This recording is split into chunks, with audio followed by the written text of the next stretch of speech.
So আপনারা সবাই জানেন যে আমার বিরুদ্ধে একটা মামলা হয়েছে, যে মামলাটার কিছুদিনের মধ্যে আমার ওয়ারেন্টও বের হয়েছে, কিছুদিন আগে দেখলেন।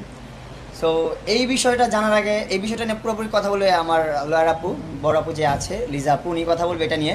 কিন্তু আমি জাস্ট বলতে চাই যে ও যেগুলো করতেছে এগুলো আমি কখনো ওর কাছ থেকে আশা করি নাই। সম্মানিত দর্শক শ্রোতা, আসসালামু আলাইকুম। আপনারা জনপ্রিয় টিকটকার প্রিন্স মামুন, ব্লুফেরি লাইলা তাদেরকে চিনেন। দুজনের মধ্যে কিছুদিন পরপরই একটা না একটা দ্বন্দ্বে জড়িয়ে পড়েন। তাদের মাঝে গন্ডগোল হয়, কি কারণে হয়? একবার লাইলাকে রেখে মামুন চলে যায়, আবার লাইলার কাছে মামুন ফিরে আসে। এখন এমন একটি ঘটনা আমরা শুনতে পারলাম যে টিকটকার প্রিন্স মামুনের বিরুদ্ধে গ্রেফতারি পরোয়ানা।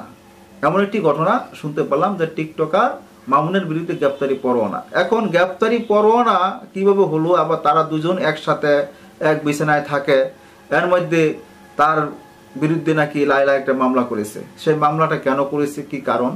আজকে যে জনপ্রিয় পত্রিকার একটা প্রতিবেদনে আমরা এটা দেখব যে কেন এই মামলাটা করেছেন। তাহলে আসুন আমরা সেই প্রতিবেদনটি দেখে আসি, এখানে কি লেখা আছে। দেশের আলোচিত সমালোচিত টিকটকার আব্দুল আল মামুন ওরফে প্রিন্স মামুনের বিরুদ্ধে গ্রেফতারি পরোয়ানা জারি করেছেন আদালত। সোমবার প্রিন্স মামুন নিজেই গণমাধ্যমকে বিষয়টি জানিয়েছেন। বিষয়টি আইনিভাবে মোকাবেলা করবেন বলেও জানিয়েছেন তিনি। প্রিন্স মামুন বলেন, গ্রেফতারি পরোয়ানা জারির তথ্যটি সত্য। গত ডিসেম্বরের মাঝরাতে লায়লার সঙ্গে একটু ভুল বোঝাবুঝি হয়, সেখানে হাতাহাতির ঘটনা ঘটেছিল। আমি আইনিভাবে একটি মোকাবেলা করব। মামুন আরও বলেন, যিনি মামলা করেছেন তিনি মামলা তুলে নেবেন বলেছিলেন, তাই আমি হাজিরা দেইনি। মামলায় হাজিরা না দেওয়ার কারণেই মূলত আমার বিরুদ্ধে এই পরোয়ানা জারি করা হয়েছে। এইদিকে লায়লা সাংবাদিকদের বলেছেন, কোনো মামলায় মামুনের বিরুদ্ধে গ্রেফতারি পরোয়ানা জারি করা হয়েছে আমি সে ব্যাপারে কিছুই জানি না। এ ব্যাপারে আমার কোনো মন্তব্য নেই।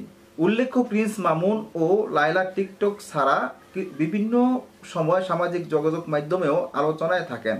বয়সের ব্যবধানের পরেও প্রেমের সম্পর্কের কারণেও তাদের ব্যক্তি জীবন চর্চিত।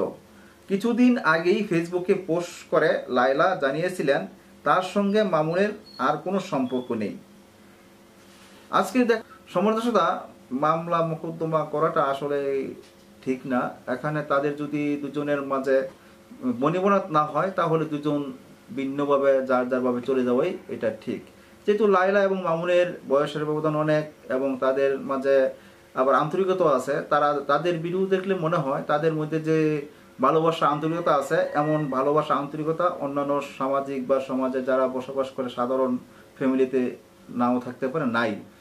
আজকে মামুনকে কেন মামলা করলো এবং কে করেছে, পরবর্তী ভিডিওতে আমরা পেলে আপনাদেরকে সম্পূর্ণ জানাবো। আজ এই পর্যন্তই। আল্লাহ হাফেজ।